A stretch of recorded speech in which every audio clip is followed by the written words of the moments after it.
Kwizilobusa. Kwizilobusa. Ninethatha abantu baseThekwini ngoba nolwandle. Yes, singathathi for granted. Thina siyakhalela eGoli ulwandle. Sayenza ulwandle shewele elogesi. Abantu asibesatshela siphuma esisalaka kube namagagasi. Sithi ngenani ngespeed. Nasithoka amasipenda salivala ulwandle shewele ngoba nasithoka ulwandle legesi. You know, empilweni zethu uma ubona ulwandle usually labo abajwayele ukuhamba ngemikhumbi banokubheka lapho kune-lighthouse khona. But two things happen lapho kune-lighthouse khona. Mangabe udukile usolwandle wabona a-lighthouse, it's either ipointa ukuthi kunomhlaba lapho uzoba safe. The second one ipointa ukuthi ungasondeli ngoba kunamatshe. Uma ungasondela umkhumbi wakho uzophahlazeka ematsheni. Mana thina sibheka uMaria sibona njenge-lighthouse ey'mpilweni zethu because she points us back to our Lord Jesus Christ. Usibuyisela enkosini yethu uJesu Kristu.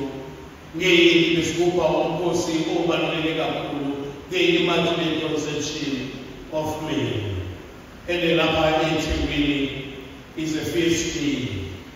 Ngimana besukupha nomkhosi nge-9 I think bathi ubajiko ngokwabani is kwamashu esimashini. The machine or the sellers is kwamashu. Yes, I love it because ibandla eThekwini lisikele likhuleka lithenga yena Immaculate wathathwa engenasithi ukuthi asikhulekele. You know, masibheka uNkulunkulu emuhle. Umuntu emonile uNkulunkulu uAdamu uma sizwile ubaba eshumayela ukuthi isono sabahlukanisa noNkulunkulu ngokungamameli uNkulunkulu izwi lakhe. Kepha uMaria uba the second Eve because of obedience yakhe makazosho lawo mazwi athi makwenzeke kini njengokusho kwakhe. Makwenzeke kini njengokusho kwakhe. I-obedience yakhe yiyo esenze ukuba simazi uJesu. Ngokuba umuntu umoshile ubudlelwane bakhe noNkulunkulu. Kepha uNkulunkulu usebenzisa umuntu ukuthi lobo budlelwane lobo obabumoshekile ngenxa yesono bube ubudlelwane bangempela. And I tend to believe ukuthi lo ezemfihlakalo zikaNkulunkulu singeke saziqonda kakhulu. Ngabe uNkulunkulu wayemtshelile uMaria ukuthi uzoba ngonina kaNkulunkulu ubuntu bakhe bebuzophuma. Ngoba uyazi ukuthi ngabe bebamtshelile from the onset ukuthi uzoba umama kaNkulunkulu kaJesu. Mhlawumbe bekathi bakabheka amakhelwane athi umbheke umbhekisise kahle. Mina ngizoba umama kaNkulunkulu. Kakhulu nami kanjani wena? Bathi uNkulunkulu wamfihlela nemfihlakalo yokuba akwazi. Kepha ekugcineni lapho ethumela ingelosi yakhe isho ukuthi wena ubusisiwe esifazaneni. Ibusisiwe nenzalo yesu sakho. Bese uma evakashela uElizabeth uMaria, uElizabeth immediately azwa isifikelelo sakhe athi kwenzeke kanjani lokhu kimi ukuba unina wenkosi yakhe ahambele kwami ukuba ngithwe ngizwa isifikelelo sakho ingane yesasa esiswini sami unenhlanhla wena okholiwe lokhu okushiwo nguNkulunkulu. Ngokuba uMaria uyasithanda uyasithanda alukho uthando osingalazi ngaphandle kothando lukaMaria. And uthando lukaMaria, you know, makakuthatha ukhohlwa yini yonke empilweni.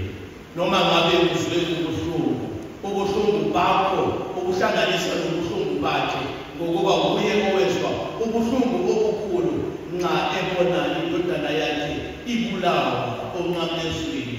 Ngokuba wabuya wonke lawo mazwi lawo ashiwo nguprofethi lapho efika kuye uSimoni asho ukuthi le ngane lena iyokuba isikubeliso kwabaningi, kanti nawe futhi isikemba sizoyihlaba inhliziyo yakho. Wawalondoloza wonke lawo mazwi lawo nasekufeni kweNkosi yethu Jesu Kristu ngaphansi kwesiphambano. Inkosi yethu Jesu Kristu imbheka umfundi emthanda kakhulu, athi nangu yona. Bakaqeda athi nayi indodana. Meaning ukuthi lo mfundi loyo umele mina nawe ukuthi uma siya kuMaria sizothola ukuthula emphefumulweni wethu. Kanti futhi uma ufunda incwadi yazo zabapostoli bathi wayekhona lapho ethandaza nabapostoli. Meaning she prays for us ngaso sonke isikhathi ukuze simazi uNkulunkulu. She prays for us each and every day.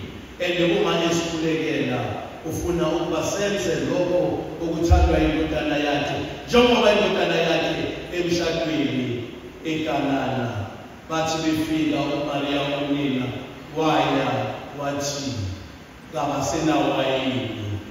Mhlawumbe uJesu washo wathi mama akudobe igayini nalini waya ngathengela angathenganga iwayini eningi laba bantu laba. Kepha uMaria ngokusithoba kwakhe azange aze aphikisane naye indodana yakhe. Instead waya ezisebenzini wathi nikwenze konke lokho azolitshela khona.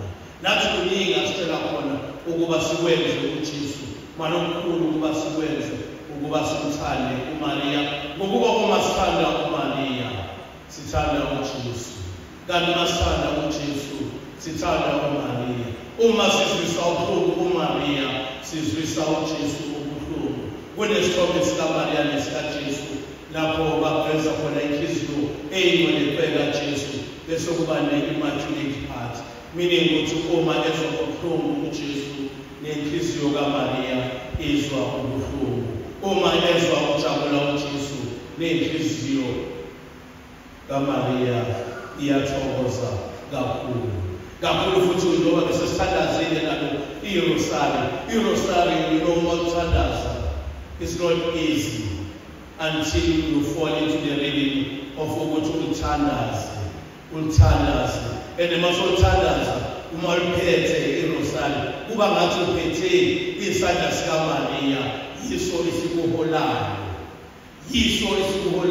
The more you pray iRosary, the more uzwa iRosary kuba ngathi yiso isandla sikamama wethu usithandayo kakhulu.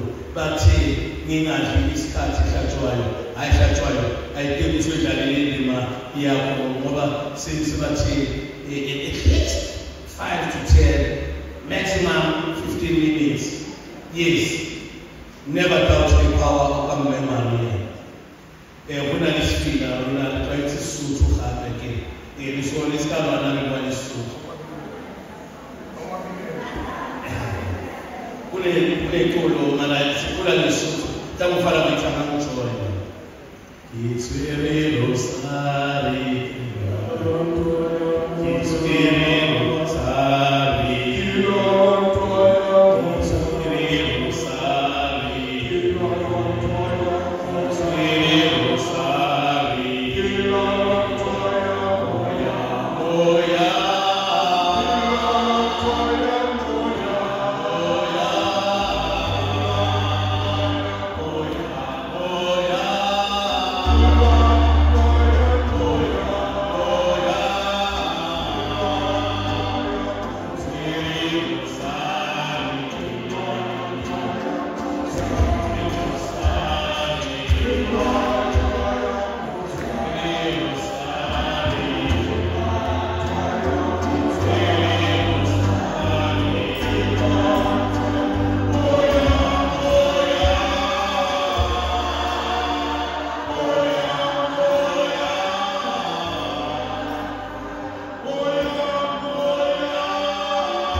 But you know,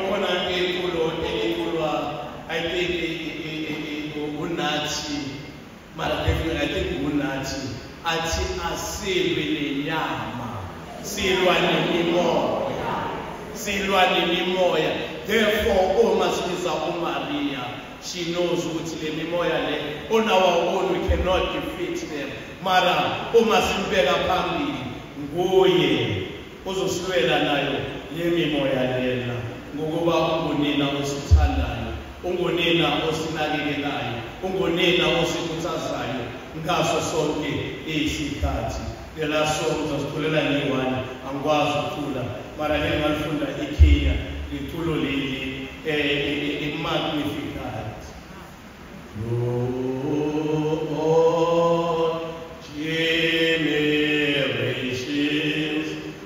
everlasting is His mercy.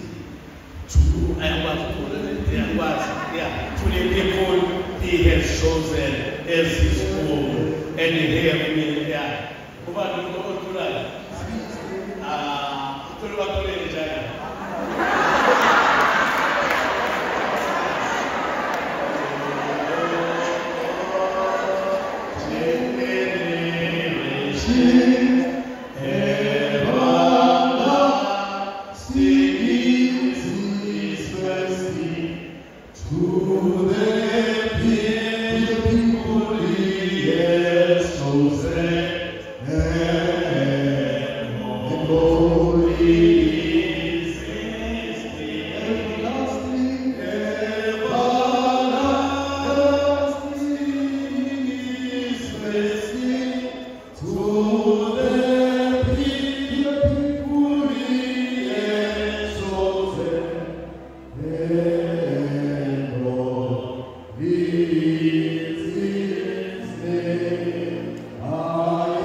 Ngiyabonga.